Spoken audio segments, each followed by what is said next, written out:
আসসালামু আলাইকুম প্রিয় দর্শক, আমি আজকে দুটো ঘটনার কথা উল্লেখ করব। দুটো ঘটনা আসলে দু ধরনের, কিন্তু দুটোর সঙ্গে একটা মিল আছে।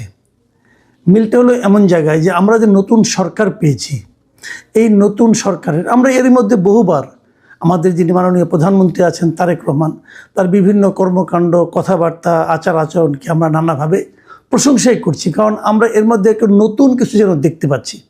কিন্তু যে প্রশ্নটা আমি শুরু থেকে করে আসছি সেটা হলো যে প্রধানমন্ত্রী যেভাবে চলছেন, তিনি যেভাবে ভাবছেন, তিনি যা করতে চাইছেন, তার সঙ্গে যারা আছেন, মানে তার ক্যাবিনেটে অন্য যারা সদস্য, তারা কি প্রধানমন্ত্রীকে ঠিকঠাক মতো ফলো করতে পারছেন?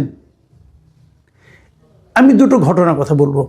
প্রথমত একটা ঘটনা, দুদিন আগে চট্টগ্রামে একটা ব্যাপক জলাবদ্ধতা হয়। এই জলাবদ্ধতার নিউজ আমরা দেখেছি।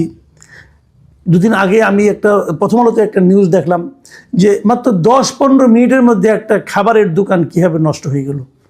অনেক রেস্টুরেন্ট ছিল, দ্রুত বেগে পানি আসলো, ফ্রিজগুলো ডুবে গেল এবং ফ্রিজগুলো নষ্ট হয়ে গেলো, প্রত্যেকটা জিনিস নষ্ট হয়ে গিয়েছে ওখানে। এবং তার ছবি এবং ওখানে যারা ছিলেন তাদের বক্তব্য ছাপা হলো। জলাবদ্ধতা কীভাবে চট্টগ্রামে হয়? চট্টগ্রামে জলাবদ্ধতার সঙ্গে দেশের 8-10টা শহরে জলাবদ্ধতা কিন্তু এক করলে চলবে না। এখানকার জলাবদ্ধতা অনেক দিনের একটা সমস্যা, এবং সেই সমস্যাটার কখনোই কোনো সরকার সেটাকে লাগসইভাবে, মানে সবাইকে মিলে সমন্বিতভাবে তার সমাধানের চেষ্টা করেছেন এরকমটা আমার মনে হয় নাই। এর মধ্যে হাজার হাজার কোটি টাকা এই জলাবদ্ধতা নিরসনের জন্য ব্যয়ও হয়ে গেছে। এখনও একটা প্রকল্প চলছে, প্রায় 12,000 কোটি টাকার প্রকল্প। আগের সরকার করেছিল, আর্মি সেটাকে এক্সিকিউট করছে, কি হচ্ছে না হচ্ছে। এবং এবার সর্বশেষ যে জলাবদ্ধতা হলো, এটা বলা হচ্ছে যে নতুন যেটা করা হচ্ছে, যে খাল খনন করা হচ্ছে, সেখানে ওই খালের খননের জন্য যে বাঁধগুলি করা হয়েছিল, সেই বাঁধগুলি ঠিকঠাক মতো কেটে দেওয়া হয়নি বলে নাকি আরও বেশি হয়েছে। যাই হোক, এগুলো অনেক রকম বক্তব্য আছে। এসব ঘটনা যখন জানা গেল, তো জাতীয় সংসদে দাঁড়িয়ে আমাদের প্রধানমন্ত্রী নিজে চট্টগ্রামবাসীর কাছে দুঃখ প্রকাশ করলেন, বললেন যে আমার সরকার এটা পারেনি, এই জন্য আমি দুঃখিত। এবং তারপর তিনি স্থানীয় সরকার মন্ত্রণালয়ে যিনি প্রতিমন্ত্রী আছেন মীর শাহে আলম, তাকে পাঠালেন যে আপনি যে একটু দেখে আসুন সরেজমিনে কী অবস্থা, সমাধান কি করা যায়। এই ভদ্রলোক যে ওখানে কি করলেন, এই ভদ্রলোক যে বললেন যে ওইটা সব নাকি জলাবদ্ধতা যত খবর পাওয়া যাচ্ছে সব নাকি বানোয়াট খবর। তাহলে প্রধানমন্ত্রীর দুঃখ কি এই বানোয়াট তথ্যের উপর ভিত্তি করে? খেয়াল করুন, চট্টগ্রামের একাধিক এমপি বলেছেন জলাবদ্ধতা হচ্ছে, আর আমাদের স্থানীয় সরকার প্রতিমন্ত্রী বলছেন পুরো ঘটনায় নাকি বানোয়াট। উনি এমনও ইঙ্গিত করেছেন যে সমস্ত ছবি দেখানো হয়েছে সেটা নাকি আরও 2-3 বছর আগের ছবি। মানে একটা লোক যদি কতটা আমি কি বলবো, এটাকে গোয়ার টাইপের লোক হলে পরে, আত্মম্ভরি টাইপের লোক হলে পরে এ ধরনের কথা বলতে পারেন। তাবৎ মিডিয়ায় যে সমস্ত খবর ছাপা হলো সব ফালতু, সব বানোয়াট, প্রতিমন্ত্রী সাহেব একাই ঠিক। এবং উনি এসে আবার সেটা দম্ভের সাথে বললেন সংসদে যেগুলো সব বানোয়াট খবর। এবং ওখানে থাকাকালীন তিনি বললেন যে এটা তো আসলে জলাবদ্ধতা নয়, এটা জলজট, নতুন এক সংজ্ঞা দিয়ে আসলেন। ভাই, চট্টগ্রাম সম্পর্কে ধারণা না নিয়ে আপনি চট্টগ্রামে যাওয়াই ঠিক হয় নাই। দেশের অন্য অন্য শহরের জলাবদ্ধতা, অন্য অন্য এলাকার জলাবদ্ধতার সঙ্গে চট্টগ্রামের জলাবদ্ধতার একটা পার্থক্য আছে।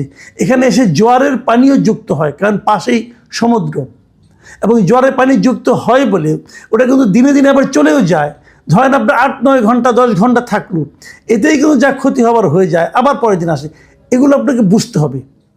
এতটুকু বোঝার ক্ষমতা না থাকা সত্ত্বেও আপনি ওখানে যে সমস্ত ঘটনা করেছেন, চট্টগ্রামের মানুষকে আসলে আপনি অপমান করেছেন। এই ব্যাপারে আপনার এই সমস্ত বক্তব্যের প্রেক্ষিতে চট্টগ্রামেরই কয়েকজন লোক আমি কিছু মন্তব্য পেলাম। একজন নগর পরিকল্পনাবিদ, আমি একটা দৈনিক সমকালে একটা রিপোর্ট দেখলাম, সেখানে নগর পরিকল্পনাবিদ প্রকৌশলী দেলোয়ার মজুমদারের ওনাকে অনেক কোট করেছেন পত্রিকাটা। এবং সেখানে এই নগর পরিকল্পনাবিদ বলেছেন, আমি কোট আনকোট পড়ে শোনাই, যে প্রতিমন্ত্রী মীর শাহে আলম আসলে চট্টগ্রামের মানুষকে অপমান করার জন্য এসেছেন।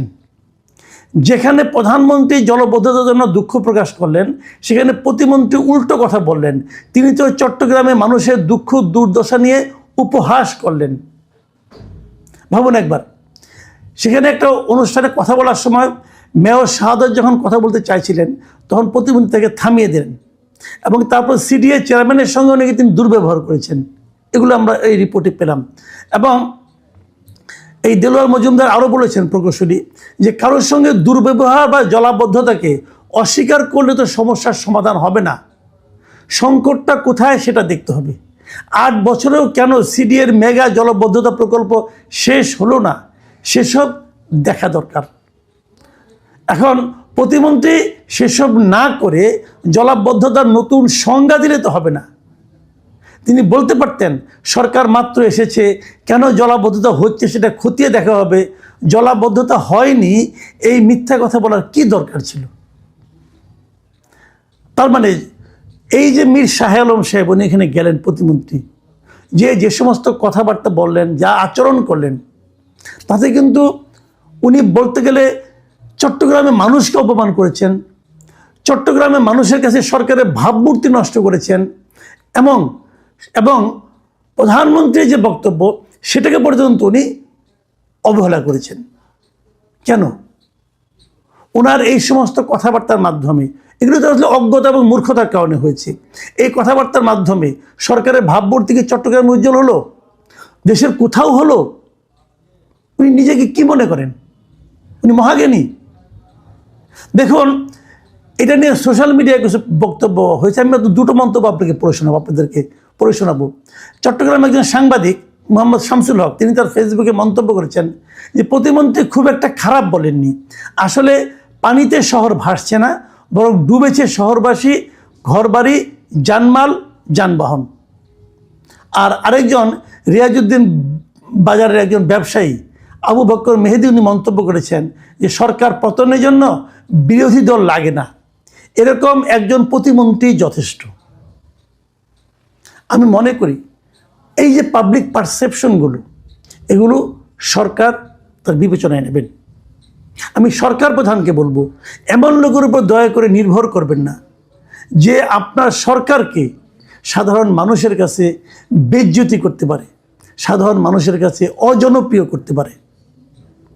আর মীর শাহ আলম সাহেবকে বলবো, ভাই জানি আপনার বাড়ি বগুড়ায়, আপনি প্রধানমন্ত্রীর খুবই কাছের লোক, কিন্তু একটা কথা মাথায় রাখবেন, আপনি কতদিন টিকবেন কি টিকবেন না, এটা নির্ভর করবে আপনার বাড়ি কোথায় তার উপর না, নির্ভর করবে আপনার মেধা কতটুকু, আপনি মানুষকে কতটুকু সম্মান করতে পারেন এবং কতটুকু সরকারের যে লক্ষ্য, সরকারের যে দৃষ্টিভঙ্গি, তার প্রতিফলন যদি আপনার কথায় উঠে আসে, তার উপর নির্ভর করবে আপনার স্থায়িত্ব, আপনার জনপ্রিয়তা।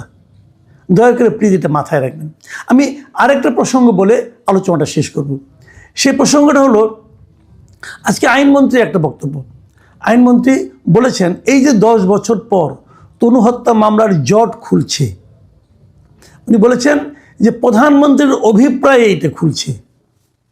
মানে প্রধানমন্ত্রী ঈদের দিন একটা নিউজের কাটিং ওনার কাছে পাঠিয়ে বলেছিলেন যে এই মামলাটা কেন এতদিনে হচ্ছে না, এবং এই প্রধানমন্ত্রীর এই অভিপ্রায়ের কারণে সুদীর্ঘ 10 বছর, ওনার ভাষায় উনি যেটা বলেছেন আইনমন্ত্রী, যে প্রধানমন্ত্রীর অভিপ্রায়ে সুদীর্ঘ 10 বছর পর এই মামলার জট খুলতে শুরু করেছে। ইতিমধ্যে একজন আসামিকেও গ্রেপ্তার করা হয়েছে।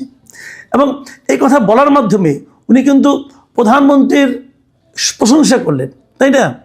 এবং আমরা যদি এই জিনিসটাকে মাথায় রাখি, আমরা কিন্তু শেখ হাসিনার আমলের একটা প্রবণতা দেখতে পাই।